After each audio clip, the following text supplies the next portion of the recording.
भारत के लिए एक प्राकृतिक सीमा के रूप में काम करते हुए हिमालय ने हमेशा ये हमारे भारत की रक्षा की है। आप लोग जानते होंगे कि एक समय रशिया के बारे में ऐसा कहा जाता था, जिन लोगों ने भी जाड़े के समय में, विंटर सीजन में रूस की ऊपर आक्रमण करने की कोशिश की अथवा रूस की तरफ अपना रुख किया, उनको वहां जनरल विंटर यानी जिस समय की बहुत ही ठंड रहती है उसका सामना करना पड़ा, और जिसने भी आक्रमण करने की कोशिश की उसे मुंह की खानी पड़ी है। जो भूमिका जनरल विंटर ने रशिया के लिए निभाई, मैं मानता हूं कि लगभग वही भूमिका हिमालय ने भी भारत के लिए निभाई है। हिमालय ने एक जनरल के रूप में हमेशा भारत की रक्षा की है। साथियों, अल्लामा इकबाल ने किसी समय लिखा था, आप सभी लोग इससे परिचित होंगे, कि पर्वत वो सबसे ऊंचा हमसाया आसमां का, वो संतरी हमारा वो पांसवां हमारा। पांसवां मतलब होता है पहरेदार। हिमालय को लेकर बिल्कुल यह उन्होंने सही लिखा था, ऐसा मैं मानता हूं। साथियों, हिमालय के इन दुर्गम इलाकों में सड़कों का निर्माण करके आप लोगों ने भारत की रक्षा करने में हमारी आर्म्ड फोर्सेस की काफी मदद की है। और मुझे याद है कि एक बार मैं बीआरओ को ब्रो यानी ब्रदर कहकर संबोधित किया था। ब्रदर को लोग बोलचाल की भाषा में भाई को ब्रो कहते हैं। यह कहकर बॉर्डर रोड ऑर्गेनाइजेशन यानी बीआरओ को हमने संबोधित किया था। बीआरओ नहीं है, ब्रो है। सीमाओं पर इंफ्रास्ट्रक्चर का निर्माण करके बीआरओ ने आर्म्ड फोर्सेज के ब्रो की भूमिका निभाई है, ऐसा मैं मानता हूं। और जिस तरह से आप अपने कार्यों के माध्यम से सीमावर्ती इलाकों में इंफ्रास्ट्रक्चर डेवलपमेंट कर रहे हैं, वह भारत की सीमाओं को तो सुरक्षित बनाता ही है, साथ ही साथ इस क्षेत्र की सोशियो इकोनॉमिक डेवलपमेंट यानी सामाजिक आर्थिक विकास में भी अपनी बहुत ही महत्वपूर्ण भूमिका का निर्वाह कर रहा है। इसलिए यदि मैंने बॉर्डर रोड ऑर्गेनाइजेशन को ब्रो कहा था, तो मैं यह मानता हूं कि यह बिल्कुल सही था। आप सही मायनों में हमारे आर्म्ड फोर्सेज और भारत के लिए ब्रो हैं, यह मैं बॉर्डर रोड ऑर्गेनाइजेशन के संबंध में कहना चाहूंगा।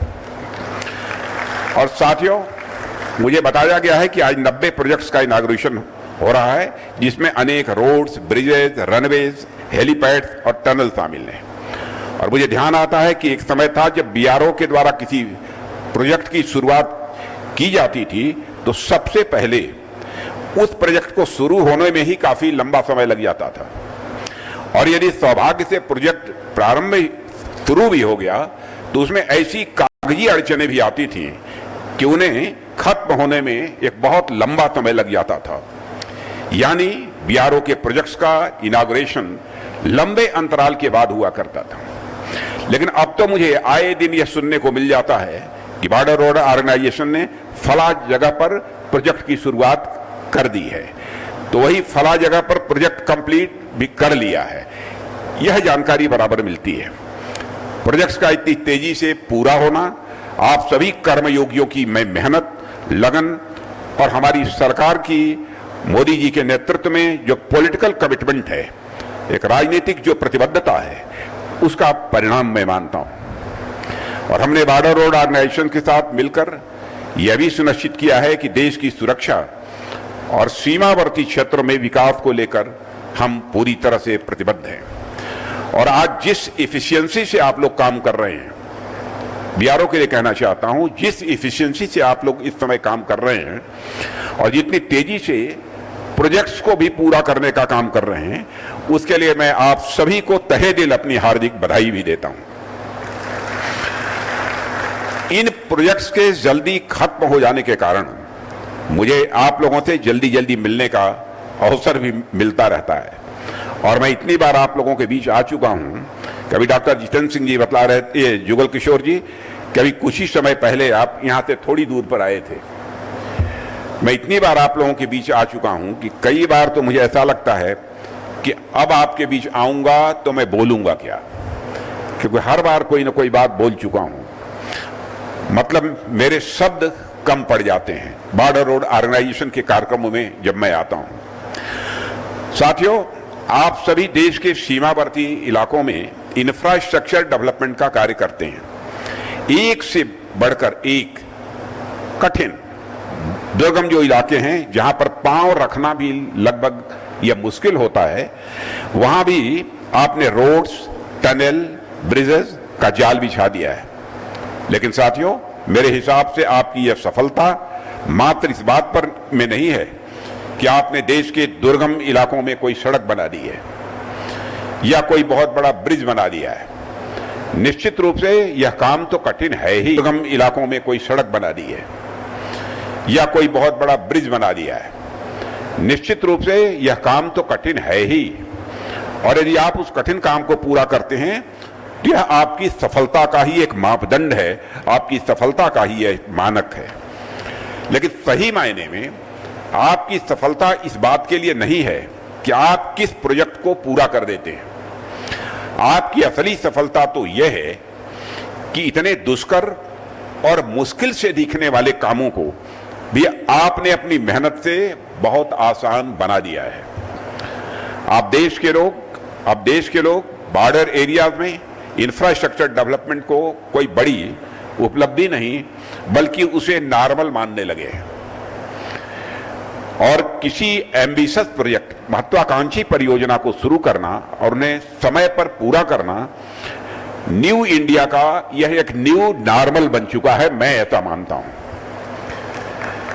जैसे साथियों कोई न्यूरोसर्जन होता है, न्यूरोसर्जन, आप उसका काम देखिए कि न्यूरोसर्जन का काम यह कितना मुश्किल होता है।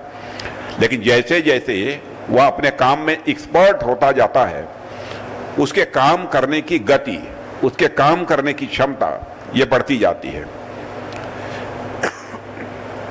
अपने शुरुआती समय में कोई न्यूरोसर्जन बामुश्किल एक दिन में कोई एक सर्जरी कर पाता है, लेकिन जैसे जैसे वह एक्सपर्ट होता है उसके लिए वह चीज बहुत ही आसान होती जाती है और एक समय आता है कि वह एक दिन में 3-3, 4-4 सर्जरी करने लगता है। अब डॉक्टर जितेंद्र सिंह जी जानते होंगे कि इससे ज्यादा भी कर पाता है कि नहीं कर पाता है। एक ताजा उदाहरण आप इसरो को अभी देख सकते हैं, जिसकी चर्चा डॉक्टर जितेंद्र सिंह जी ने की है। आप सभी जानते होंगे कि अभी हाल में ही इसरो ने शिव शक्ति पॉइंट पर सफल लैंडिंग कराकर चांद पर भी भारत का झंडा गाड़ दिया है। लेकिन एक समय वह भी था जब इसरो एक सैटेलाइट तक भी नहीं छोड़ पाता था। हम दूसरे देशों के पास जाकर अपने सैटेलाइट्स को लॉन्च करने के लिए आग्रह करते थे। लेकिन धीरे धीरे इसरो अपनी मेहनत व लगन से इस काम में इतनी ज्यादा एक्सपर्टीज हासिल कर ली है, इतना एक्सपर्ट बन गया है कि आज स्थिति पूरी तरह से बदल चुकी है। आज इसरो चांद और मंगल तो क्या सूरज तक अपने हाथ फैला रहा है।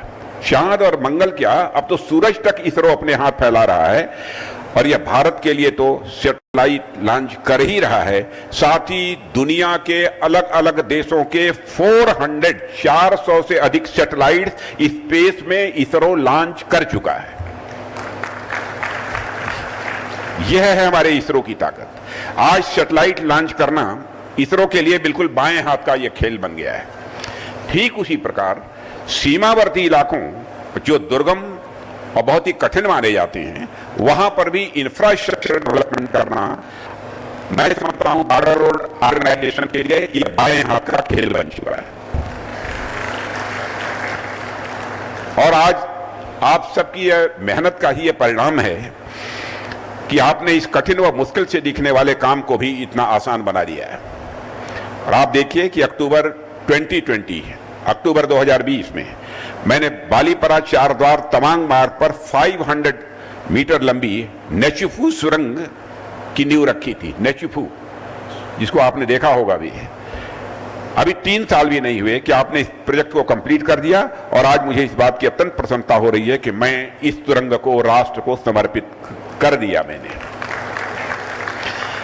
साथियों, एक समय ऐसा भी था कि जब भारत में बॉर्डर एरियाज में सड़कें बनाना कूटनीतिक, राजनीतिक और भौगोलिक हर दृष्टि से नाकों चने चबाने जैसा होता था।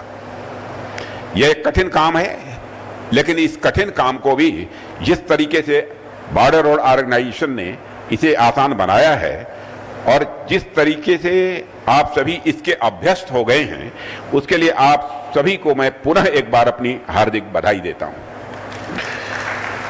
परफेक्शन माने किसी काम को ठीक तरीके से करना।